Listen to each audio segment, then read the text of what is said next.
India कभी राजाओं महाराजाओं का देश था। हर राजा अपनी रियासत पर बड़े गर्व से राज करता था। लेकिन राजस्थान के राजा का एक अलग ही दावा था।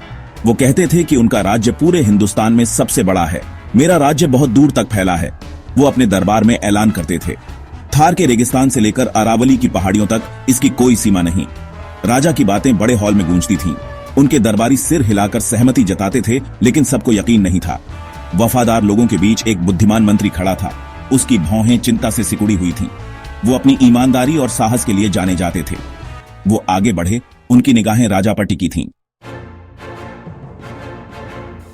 महाराज, मंत्री ने शुरू किया। उसकी आवाज आदरपूर्ण लेकिन दृढ़ थी। आपका दावा बड़ा साहसिक है। राजा, जो बिना सवाल के आज्ञा पालन का आदी था, उसने आश्चर्य से अपनी भौहें उठाईं।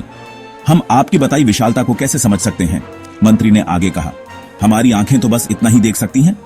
राजा शुरू में थोड़ा चौंका जरूर, पर नाराज नहीं हुआ। वो मंत्री की बुद्धिमानी का सम्मान करता था। उसने मंत्री की बातों पर विचार किया। वो चाहता था कि उसका दावा सिर्फ डींग न हो। राजा इसे साबित करना चाहता था, सबको अपने राज्य की विशालता का यकीन दिलाना चाहता था। लेकिन वो ये कैसे कर सकता था? अचानक उसे एक विचार आया। वो मुस्कुराया। उसकी आंखों में शरारत की चमक थी।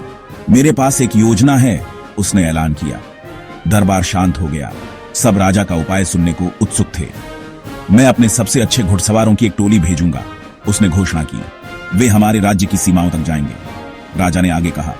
हर घुड़सवार रंगीन रेत की एक बोरी ले जाएगा। वे इस रेत को अपने रास्ते में छिड़कते जाएंगे, जिससे हमारी जमीन की सीमाएं चिन्हित हो जाएंगी। दरबार में फुसफुसाहट फैल गई। ये एक अनोखा विचार था, लेकिन इसमें कोई शक नहीं कि यह बहुत ही चतुराई भरा था। घुड़सवार चल पड़े। उनकी यात्रा राजा की महत्वाकांक्षा का प्रमाण थी। वे तपते रेगिस्तान में घोड़े दौड़ाते गए। रेत में उनके घोड़ों के निशान बनते गए। वे घने जंगलों से गुजरे। रंगीन रेत उनके रास्ते को चिन्हित करती गई। वे ऊंची पहाड़ियों पर चढ़े। हवा रेत को नीचे घाटियों तक ले जाती गई। हफ्ते महीनों में बदल गए। आखिरकार घुड़सवार वापस लौट आए। उनके चेहरों पर कठिन यात्रा की थकान साफ दिख रही थी। उन्होंने पूरे राज्य का चक्कर लगा लिया था।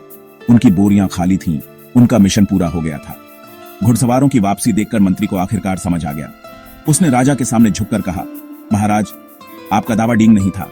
राजस्थान सचमुच विशाल और असीम है। उस दिन से राजा के घुड़सवारों की कहानी दूर दूर तक फैल गई। रंगीन रेत से चिन्हित जमीन राजस्थान अपने विशाल आकार और समृद्ध इतिहास का प्रतीक बन गया। आज भी राजस्थान उस युग का प्रमाण है, एक ऐसी धरती जहां राजाओं और उनके विशाल राज्यों की कहानियां आज भी लोगों को मोहित करती हैं।